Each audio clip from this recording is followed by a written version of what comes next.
Yup, pork steak ang lulutuin natin ngayon. Bistig Tagalog. So gumamit tayo ng pork chop. Medyo makapal siya. So okay lang yan. Lalagyan natin ng calamansi juice. 20 pieces yung ginamit ko na calamansi juice. And then lalagyan natin ng soy sauce. I-marinate muna natin siya. Pagkatapos, lagyan na natin ng paminta.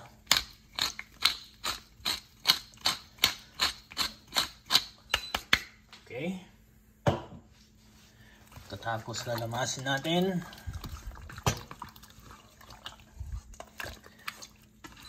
More than 1 kilo to. So, 5 piraso. Medyo may kakapalan. Pagkatapos nito, iwanan muna natin mga 2 hours para sumiksik yung ating lasa ng ating kalamansi at toyo.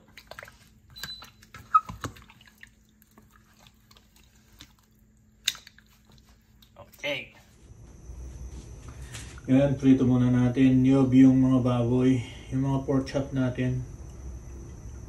Lagyan lang tayo ng konting mantika.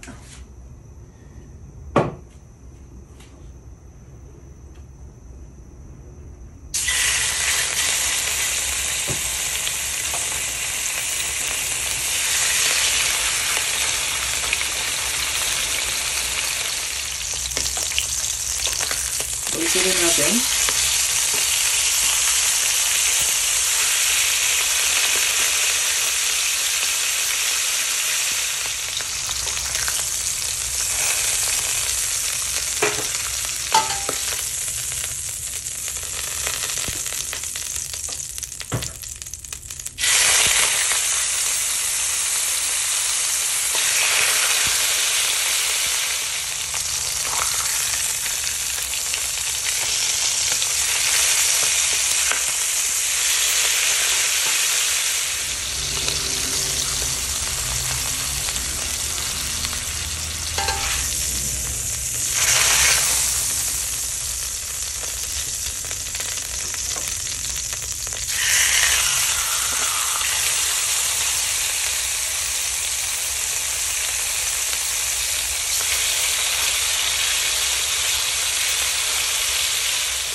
Ngayon, mag-gisa na tayo.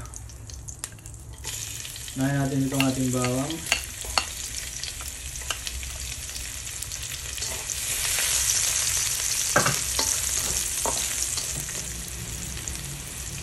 Sulat natin sibuyas.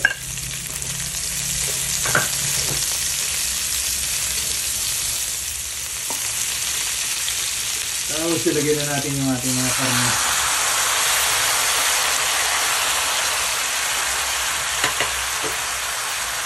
I-boils na rin natin yung ating sinang marinade.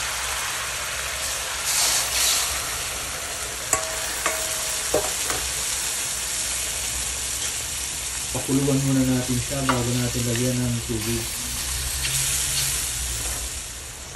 Kumukulo na. Kaya lagyan na natin na siya ng tubig.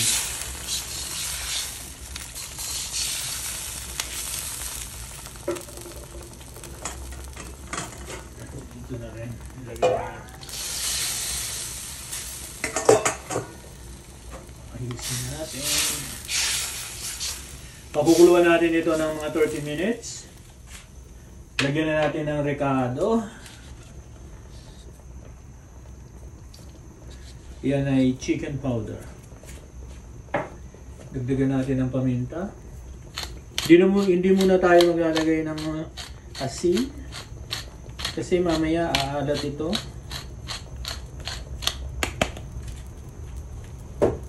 Lagyan natin ng konting toyo. Medyo pumutla siya.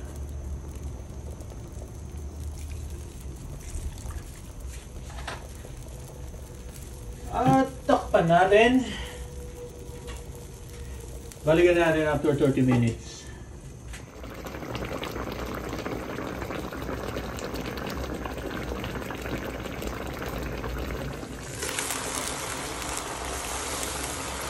Set natin.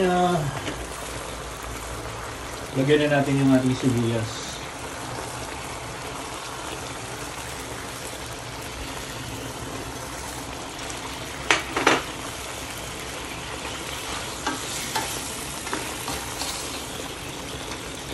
Luto na. Pwede na natin i-serve. Ngayon, kukuha na tayo ng uulamin natin.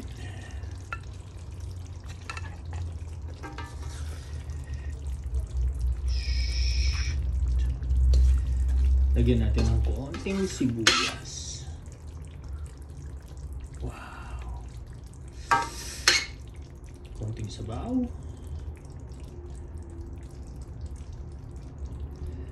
Okay, ito na yung ating pork chop steak.